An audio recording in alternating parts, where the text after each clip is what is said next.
3, 2, 1, action!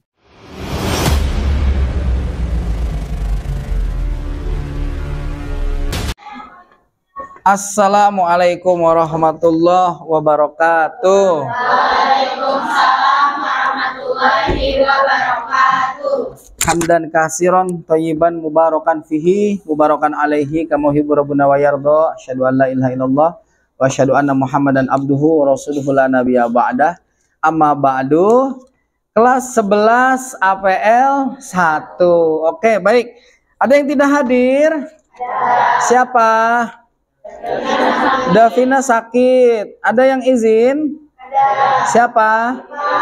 Irfan. Semoga Allah menyembuhkan orang-orang yang sedang sakit, teman-teman kita yang sedang sakit saat ini, dan semoga Irfan besok bisa hadir kembali. Oke, baik teman-teman, sebelum mulai ya alangkah baiknya kita berdoa terlebih dahulu. Berdoa akan dipimpin oleh Bapak mau mimpinnya sekarang jangan KM deh, wakil KM. Mana wakilnya? Silakan, Neng. Mulai kegiatan ini adalah A'udzubillahi minasyaitonirrajim. Bismillahirrahmanirrahim. Raditu billahi robba wabil islami dina wa bi Muhammadin nabiyya wa rasulah. Rabbi zidni ilman warzuqni fahman birahmatika ya arhamar rahimin. Amin. Seperti biasa kita di pagi hari ini melakukan pembiasaan yaitu membaca surat Al-Waqiah. Mari bersama-sama. A'udzubillahi minasyaitonirrajim. Bismillahirrahmanirrahim. Iza waqa'atil waqi'ah laisa li. Bagaimana kabarnya hari ini? Alhamdulillah baik, Pak. Semangat? Semangat. Masih penasaran nggak pelajaran berikutnya? Penasaran. Oke, kemarin kita baru sampai mana terakhir? Mengkafani jenazah. Nah ya. Nah sebelum Bapak mulai materi selanjutnya, Bapak akan bertanya dan merefleksi terlebih dahulu. Apa sih pelajaran yang kalian dapat kemarin? Ada yang bisa mengemukakan? Saya, Pak. Silakan berdiri. Baik, jadi untuk kemarin itu adalah pertama, untuk mayat digunakan memakai wangian, baik berupa parfum non alkohol, kapur baru, sama kayu gaharu, dengan syarat ganjil. Yang kedua yaitu untuk yang mengkafani dianjurkan terlebih dahulu yaitu keluarganya yang kalau misalnya masih punya orang tua sama orang tuanya. Ya. Dan yang ketiga itu kain bagi laki-laki itu 3 lapis dan bagi perempuan 5 lapis. Oke, tepuk tangan buat Fajrin. Good. Ya. Materi hari ini yaitu tentang menyolatkan jenazah. Ya, sebab kita kemarin sudah mempelajari tentang mengkafani jenazah dan juga perbedaan mengkafani jenazah laki-laki dan juga perempuan. Nah, tujuan pembelajaran hari ini yang pertama kamu dapat mengetahui tata cara menyolatkan jenazah, baik yang perempuan maupun yang laki-laki. Yang kedua, kamu dapat mengetahui dan menghafal tentunya ya, yaitu bacaan sholat jenazah dari mulai niat sampai dari takbir pertama dan takbir terakhir, yaitu takbir keempat. Dan yang terakhir, kamu dapat memecahkan sebuah permasalahan-permasalahan yang ada dari perbedaan pendapat-pendapat tentang sholat jenazah. Gitu ya. Tapi sebelumnya, Bapak akan menunjukkan sebuah cuplikan dulu. Silahkan teman-teman simak ya. Apa yang dapat kalian ambil dari video pembelajaran tersebut? Ya.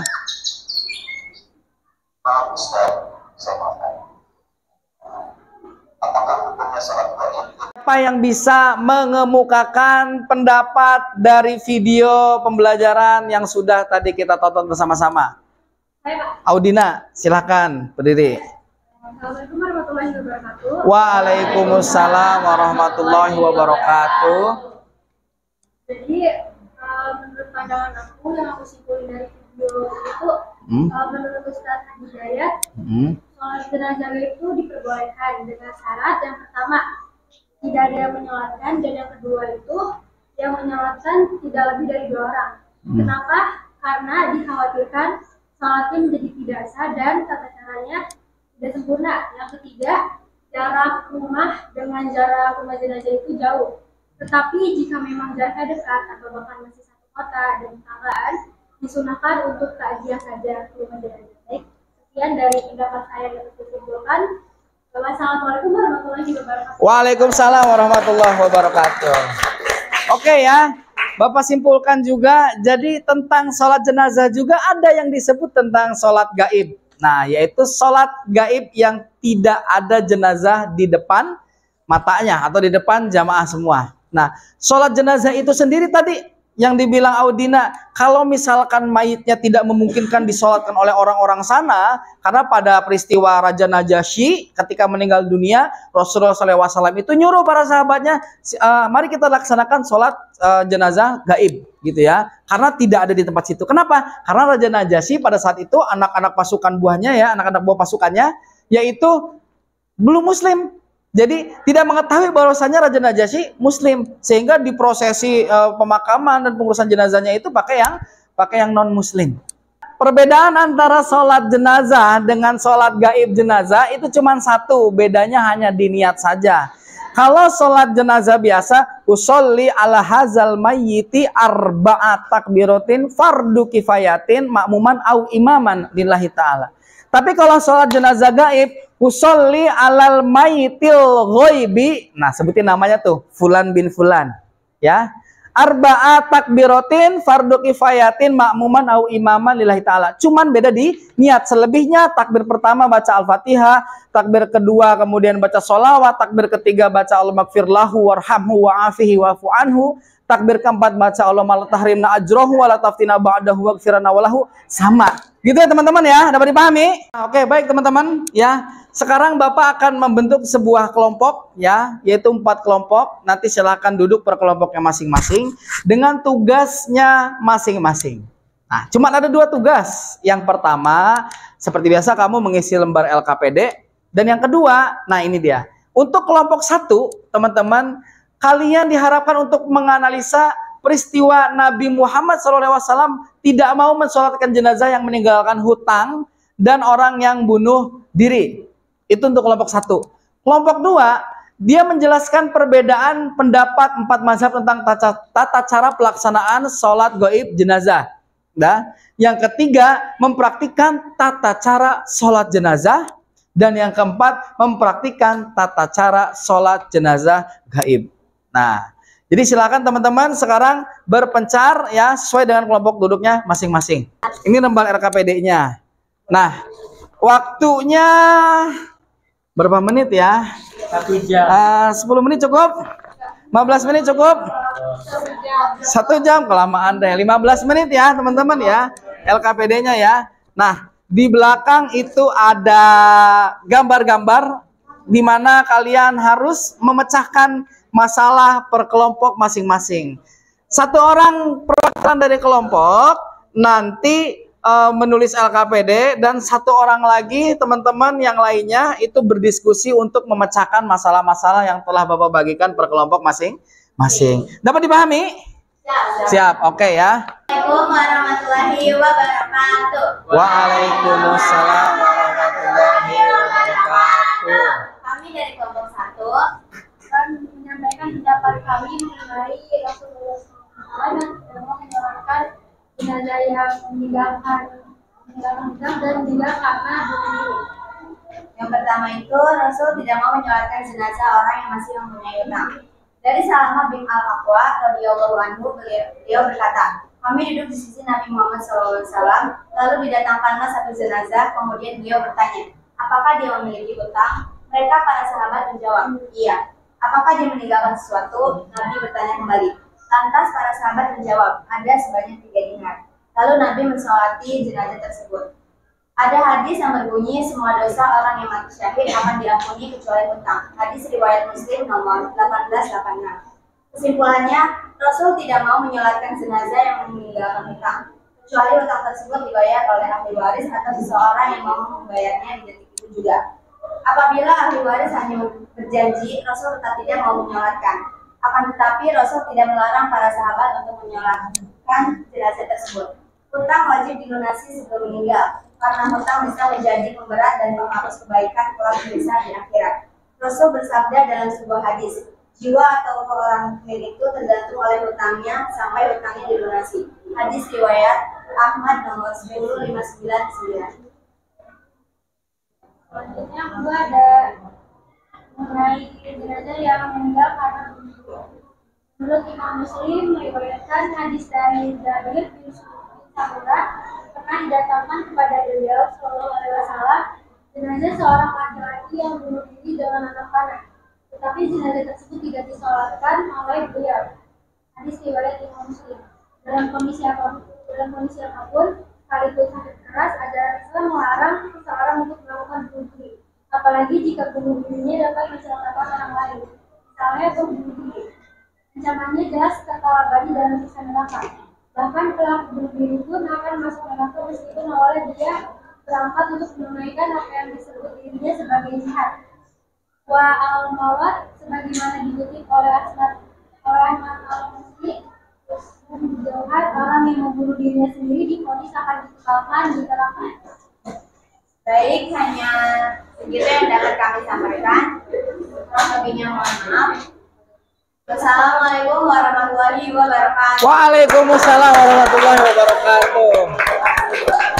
Oke, jadi teman-teman ya, orang yang bunuh diri itu tetap Rasulullah SAW tidak melarang untuk menyolatkan.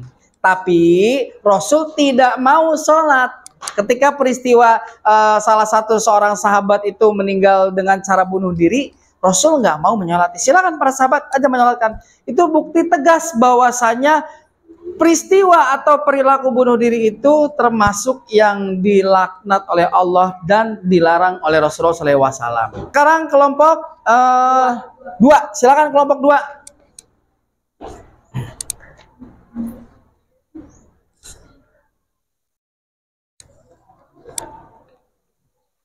Assalamualaikum warahmatullahi wabarakatuh. Waalaikumsalam warahmatullahi wabarakatuh. Kami dari perwakilan kaum 2 akan mempresentasikan tentang pendapat para mazhab tentang sholat gaib. Ada 4 mazhab, yaitu ada mazhab Hanafi, mazhab Maliki, mazhab Syafi'i, dan mazhab Hanbali. Yang pertama itu ada mazhab Hanafi. Mazhab Hanafi memandang bahwasanya sholat gaib tidak disyariatkan atau tidak dianjurkan.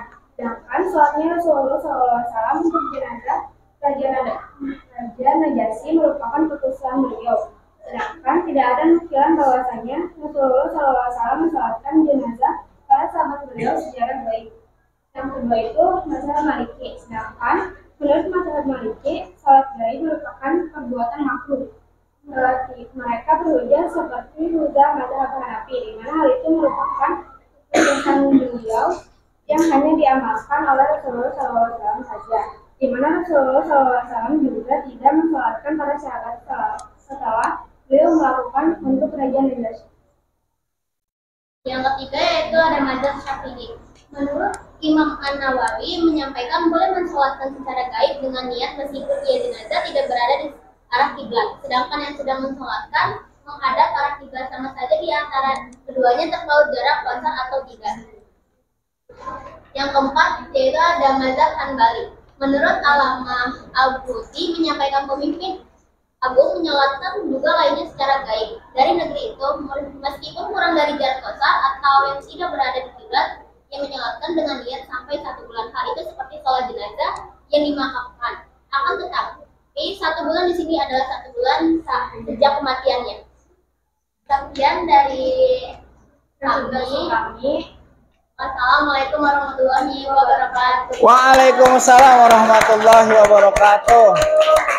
Oke, baik. Jadi teman-teman tentang sholat gaib ya, dari 4 mazhab ini Hanafi melarang, Maliki makruh, Syafi'i diperbolehkan, Hambali juga diperbolehkan. Nah, Dalam artian teman-teman, orang yang sholat goib itu dulu diperistiwakan atau dicontohkan gitu ya dalam peristiwa Raja Najasyi.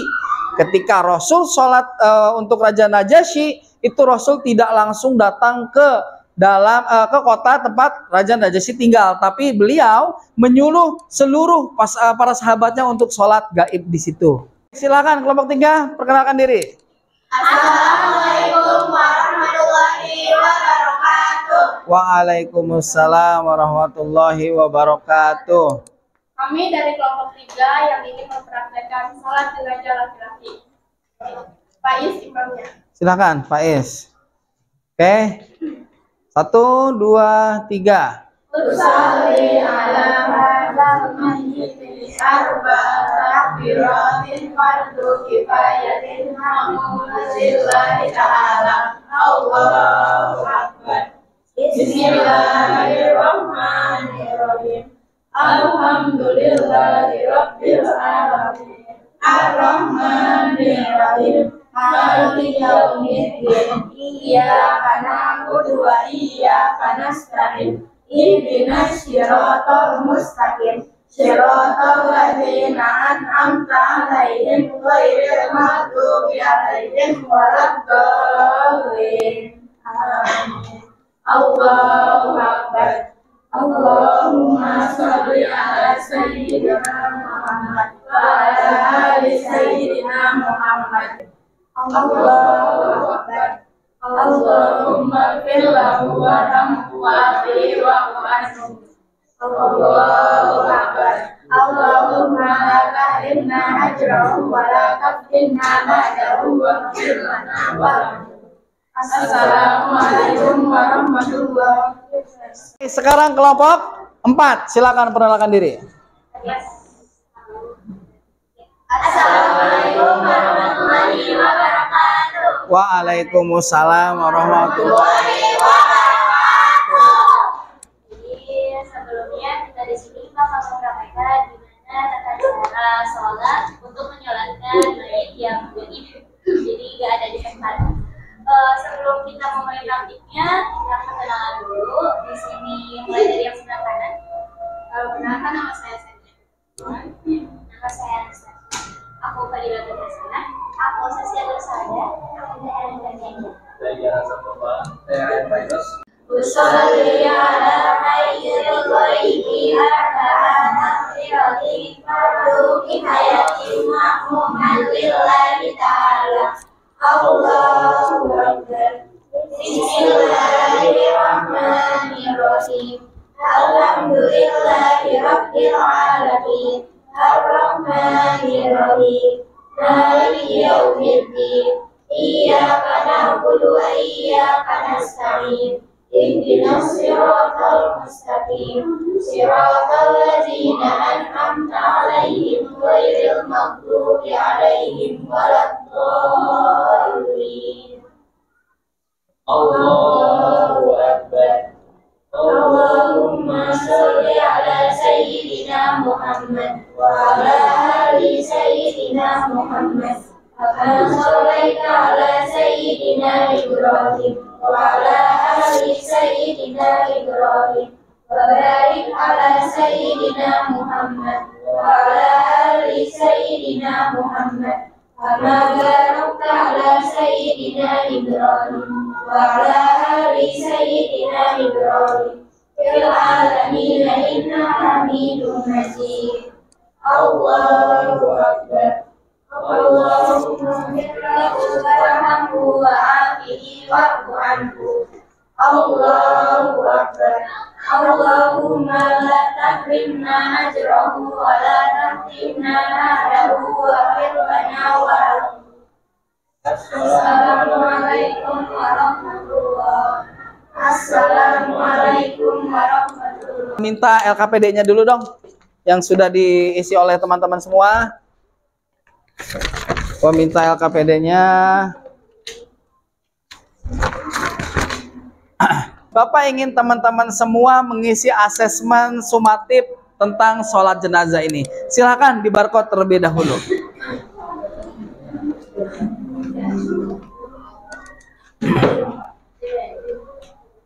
mengisi asesmennya? Sudah. Siapa yang dapat nilai 80 ke atas? Oke, tepuk tangan dulu buat kita semua. Ada yang ingin bertanya? Aku, Pak. Oke, ini dulu ya, Rehan dulu ya. Berdiri Rehan. Apa pertanyaannya? Jadi kan katanya tuh kan ini gak tahu mitos, gak tahu fakta ya Pak. Katanya orang yang meninggal pas lagi disolatin itu nggak boleh ada kucing kan, kucing hitam. Atau kalau ngeloncatin teh katanya si mayatnya bakalan itu apa loncat-loncat ke kuburan itu. Itu apa Pak? Oke, itu adalah sebuah tahayul. Ya, tahayul itu adalah sebuah mitos. Jadi orang yang sudah mati nggak bisa hidup lagi kecuali orang yang mati suri.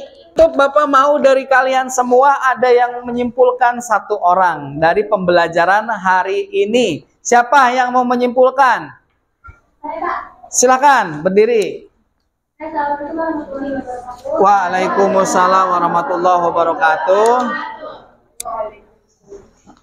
Jadi nanti kita udah belajar mengenai sholat jenazah, terus menyolatkan orang yang berhutang, sama menyolatkan jenazah orang yang bunuh diri.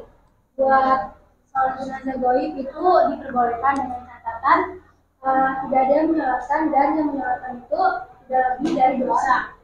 Kemudian dengan catatan lain, jika rumahnya jauh dari kita, misalnya kita di sini dan si jenazah itu ada di Aceh misalnya gitu. Tapi jika memang dekat dari rumah kita, disunahkan untuk takziah saja. Kemudian buat menyolatkan jenazah orang yang berhutang itu, Rasulullah tidak mau karena si jenazahnya itu belum melunasi utangnya, atau ahli warisnya tidak ada yang mau melunasinya, tapi tidak melarang para sahabat untuk menyolatkannya. Kemudian yang ketiga ada menyolatkan jenazah orang yang bunuh diri. Rasulullah tidak melarang untuk menyolatkannya, tetapi beliau tidak mau karena bunuh diri merupakan suatu tindakan yang diancam dan mendapatkan ajab yang besar di neraka karena dikekalkan di neraka jahanam. Oke, tepuk tangan buat Audina. Oke, baik teman-teman. Jadi kesimpulannya, hari ini kita telah belajar tata cara praktek sholat jenazah. Ya, baik itu jenazah yang biasa maupun kasus jenazah yang gaib menurut 4 ulama, gitu ya. Dengan tadi kasus yang lainnya dibagikan dengan beberapa kelompok 1, 2, 3, dan 4. Di antara poin-poin yang pertama adalah kenapa Rasulullah SAW tidak mau menyolatkan orang yang berhutang, yang meninggalkan hutang. Yang kedua, kenapa Rasulullah SAW tidak mau menyolatkan orang yang bunuh diri. Berarti sepakat teman-teman ya, baik itu Maliki maupun Hanafi itu melarang, tidak disahkan. Dengan alasan apa? Dengan alasan ketika Rasul sholat untuk Raja Najasyi, beliau tidak datang ke tempat Raja Najasyi, itu hanya untuk Rasul saja, tidak berlaku untuk umatnya. Jadi gitu ya. Tapi kata Imam Syafi'i dan Imam Hanbali diperbolehkan, dan berlaku juga untuk mayit yang hilang, gitu ya, atau yang tidak diketemukan, gitu ya teman-teman ya. Dapat dipahami? Ya. Bagaimana pembelajaran hari ini? Nambah ilmu nggak? Semoga pembelajaran ini dapat menambah ilmu kalian. Dan sampai bertemu di pertemuan berikutnya tentang memakamkan jenazah. Syukran. Wassalamualaikum warahmatullahi wabarakatuh.